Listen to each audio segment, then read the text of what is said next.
I've been away, but I'm back.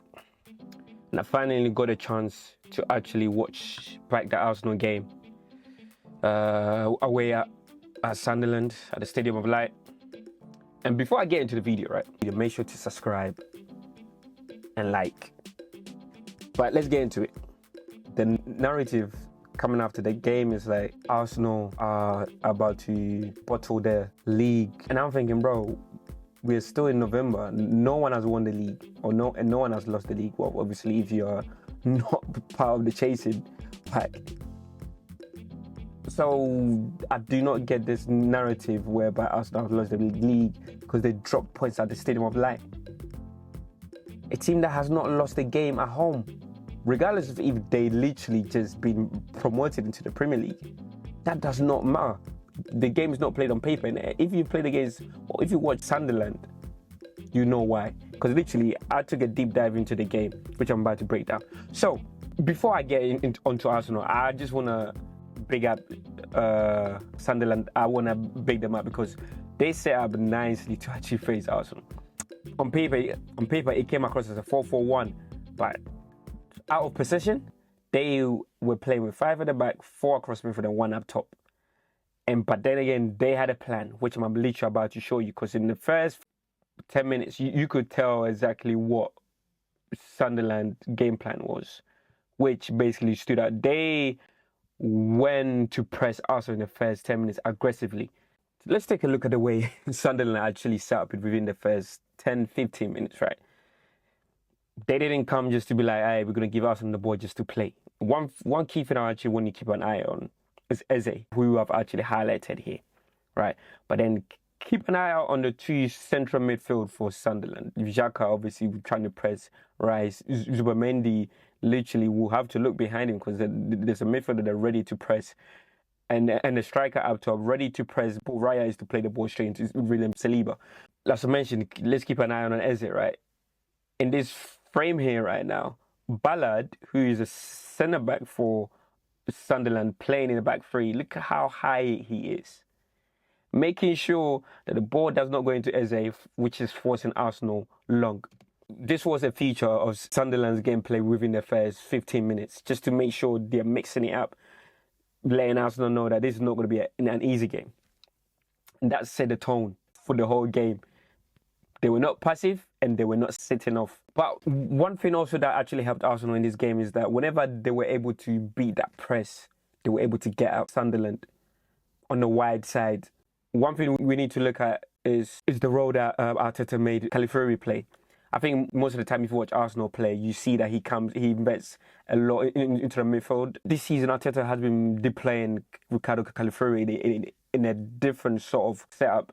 Even though he does invest, he doesn't really come in infield that much. He lets him stay in the final third, much more closer to the striker, overloading that side of the pitch, letting Trossard stay wide, which I'll point out too. But in this game, he decided to let Califuri come into the midfield to overload with the likes of Eze in there just to try and get a foothold of the game, which obviously I'm showing you here. It nearly worked out, whereby Arsenal nearly got out of a situation whereby Sunderland decided to press. And because this was the feature of the game, right, Trossard having more space down that left-hand side, which I'll come to because that led to Arsenal's second goal, Trossard being caught one-on-one all the time around that side. But I'll get to that. Before that, though, in the first 15 minutes, it was a balance or poised game. You know, a bit of a spell here for Arsenal, a bit of a spell here for Sunderland on a counter-attack. And Sunderland were not trying to play for the back, which I'm going to point out again because that led to Arsenal scoring their first goal. Trying to play it from the back when you've been playing long balls the whole game made no sense to me. But yeah, it was a poised game. The home side were not overwhelmed, but they were definitely competitive and organised, which made it very difficult for Arsenal to actually break down. So let's move on to Sunderland's goal, right? I had a look at it, and it was just a bunch of mistakes, like schoolboy mistakes from Rice and Gabriel, which led to that goal. I'm literally about to show you exactly why I think that. So a long free kick from the keeper, right? Let me pause it here. The first ball, which Rice did not jump because Ballard had jumped him. I don't know. Even if you're not going to win the ball, jump. put him off somehow. Because he missed that header, and the ball bounced, whilst Big Gabby was literally caught flat-footed, meaning the second ball was won by Sunderland's player, and it fell straight back to Sunderland. Who could not miss from there? Gabby tried to block it, but mate, you're too late. This was schoolboy stuff. The ball must not bounce. The ball cannot bounce at the edge of the box, especially at the edge of the box. Rice, what exactly were you trying to do? You're going to have to jump. Even if you don't win the header, you're going to have to try and put him off somehow. That basically led to Arsenal conceding the first goal in about 10 games or something. That was very poor. Very poor from them. They should do better, honestly. So, with Sunderland's first goal, in my opinion, I don't think there was a free kick that was given away by Zubomendi. In my opinion, I don't think that was a free kick, but regardless, Arsenal did not deal with the first ball. Yes, subsequently leading to not winning the second ball, leading to a goal. There's the Premier League. You will be punished for that. So let's move on to the second half, right? The pressure was piling. 51st minute, Saka actually had a shot, which was a well-worked sort of patting edge of the box. Saka was put through. His shot was a bit just well wide, but the pressure was rampant from Arsenal. Let me get this right. One thing I have to point out is that the first half performance, watching the game back from Arsenal, was not of a high intensity. So this second half, at the start of the second half, they came out with a high intensity. And that's when they started creating chances. I mentioned earlier on, Sunderland were playing long balls, a free kick, goal kick, everything was long. But in the 53rd minute, why did the goalkeeper decide this was the time to start playing from the back? 52nd minute, right? Goalkeeper has the ball. He decides to, hey, let's play. You know, he passes to the centre back. Xhaka is telling him, yo, you got space. Just take the, you know what I mean? To take the space. Yeah, you got the space, take the yards. You get me? So he does it now. He goes back into the midfield. Them little play a bit of a pattern there. Goes back to the keeper. The keeper then plays it into Lefebvre, I believe his name is. While I was watching the game outside, this guy was having a torrid time throughout the whole game. His touches and everything was wayward. But then Rice pounced on him. 3 passes later, I was not in on goal with Saka, and it's a goal. If I was the Sunderland manager, I would be pissed off, because why are we playing from the back when we've not done that in the first half? You're literally giving Arsenal no chance to press you. Why would you want to start playing from the back? That made no sense to me. Well, it led to an Arsenal goal. So, 57th minute again, right? Like I said, I'll be pointing out what's called like the 1v1s, which basically led to Trossard getting that chance to score, right? Around the 57th mark, Trossard created a nice chance. Again, 1v1, he dragged it through the defender's legs, I believe. Straight for Zubomendi, left foot shot.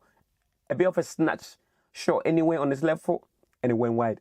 But the pressure was still ramping up. And then Eze actually had some big chance due to high energy pressing, one-touch combination winning the ball high. Rice blocked across from, I believe, one of our players, but it fell straight to Eze. The control on his chest and the strike, he caught it too clean. A bit more of a rough shot, right, on the bounce. I believe that could have had more of a chance of going in, but he caught it too clean. And then, I believe in the second minute, yeah, the Sunderland boys thought, hey, listen, I'm losing a lot of energy up top and wide, so I'm going to make 3 changes. He made 3 subs. Took off 3 of his forwards and brought on 3 other forwards, you know what I mean, just to freshen up. It makes sense anyway. And then, like I mentioned before, since Arsenal came out with more intensity, Zubomendi, I believe, had a chance. What I mean was 64th minute, he hit the post. Zubomendi got some very good technique on him. The way he strikes the ball at the edge of the box, give him that amount of chance or daylight in front of goal like that. I believe he should have scored that. He caught the ball too clean, but hit the post, the crossbar.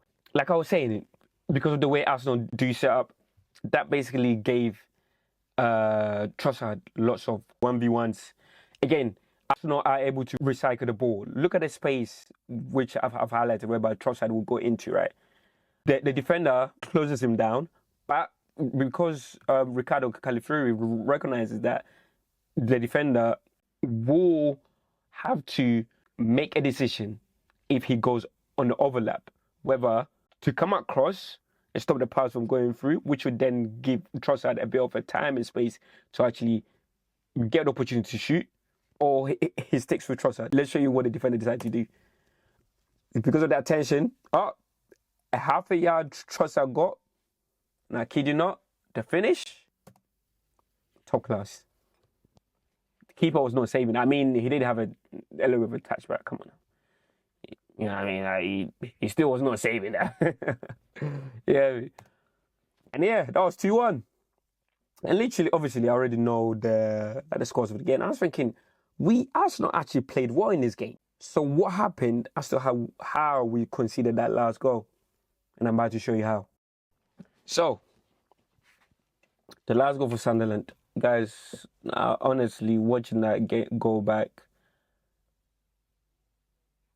Raya actually stressed me because I think we need to be laying shots on target again. Because since he's been there doing nothing, he had a bozo moment. Literally, he had a bozo moment that cost us 3 points. Because, okay, cool. The rewind back, right? Some people might have some sort of... some people might not be happy, or some people might question the fact that Mikel Arteta decided to go to a back five. And I think it's a 50-50. Why? Because watching the game, Sunderland are a bigger side than us.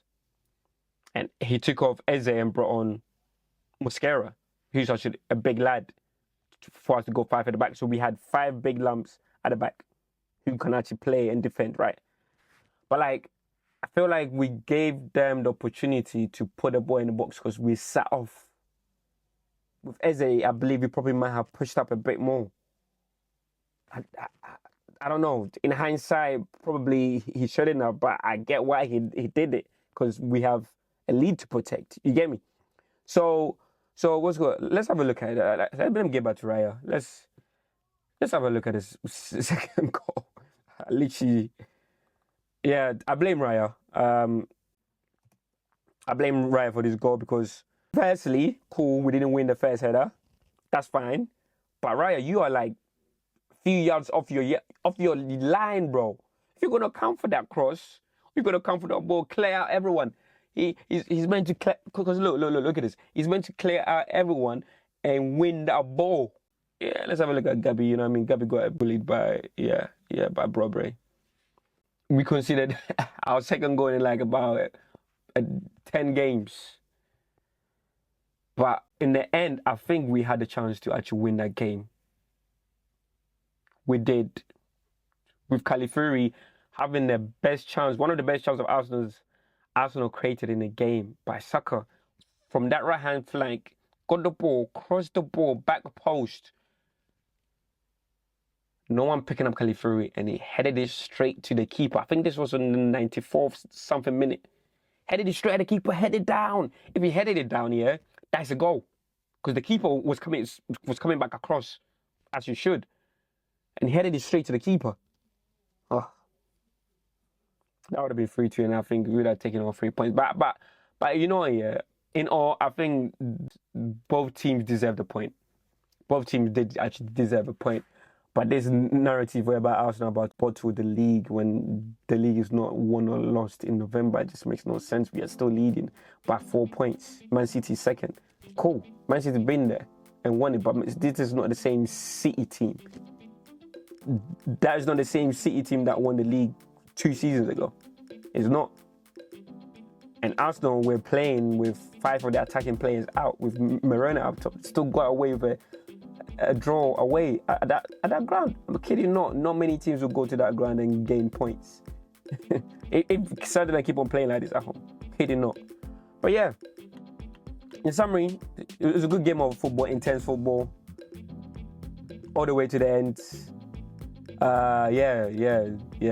Reactions from the rival fans, very hilarious, because it just makes no sense. Because you guys been waiting to pounce on an Arsenal loss, but we didn't lose. We just got a point. But anyways, man. One thing I'm going to make clear, teams will not enjoy playing at the Stadium of Light this season. They will not. Sunderland are very organized, physical and fearless. And Arsenal were taking through an intense game through to the end. Nearly got in there 3 points. But hey, all you can do is not lose. We cannot lose. But yeah, on to the next game. Take the yards.